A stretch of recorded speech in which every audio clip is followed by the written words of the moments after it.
Emanol Addayi çox yaxşı formadadır. Bax, bu oyunda da qol vurdu. Və bu mövsüm ümumiyyətlə Qarabağın mən düşünürəm ki, ən güclü silahlarından biri Emanol Addayidir. Son 15 dəqiqə, 20 dəqiqə Qurban onu oyuna buraxır və o xaotik futbolu ilə müdafiəçiləri çaş-baş salır. Bax, Chelsea indi Qarabağı təhlil eləyərkən mütləq Emanol Addayini mən düşünürəm ki, Chelsea məşqçiləri xüsusi qabardıblar. Müdafiəçi tapşırıblar ki, buna qarşı diqqətli oynayın. Məsələn, bunu birə-bir qoymuyor, ikinci sıra ortaya gəlsin. Nəyə görə? Bunda güc var, sürət var.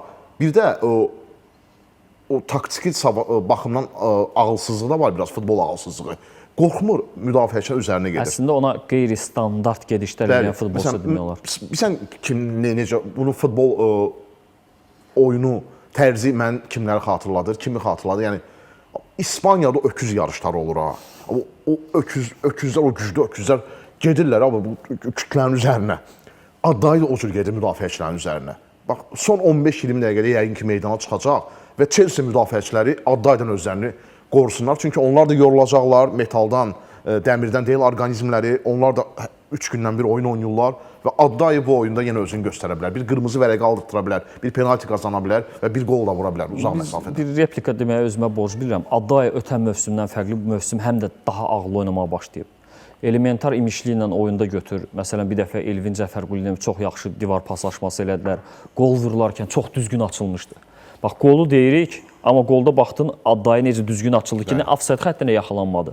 Həm də top düz önünə düşdü və zərbəni də birinci cəhddə yox, ikinci cəhddə vurdu. Hətta bizim şərhdə olan həmkarımız da dedi ki, bəlkə ilk cəhddə bu zərbəni eləsəydi, müdafiəçi bloklaya bilərdi, amma çəkdi topu ikinci deyək ki, cəhdlə zərbəni vurdu və qol elədi.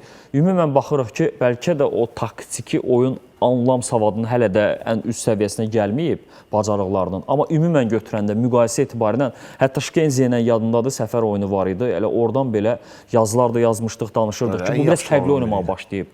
Sanki get-gedə, mən yenə deyirəm, Qurban Qurbanov Addayiyə də futbol oynamağı öyrədə bilib.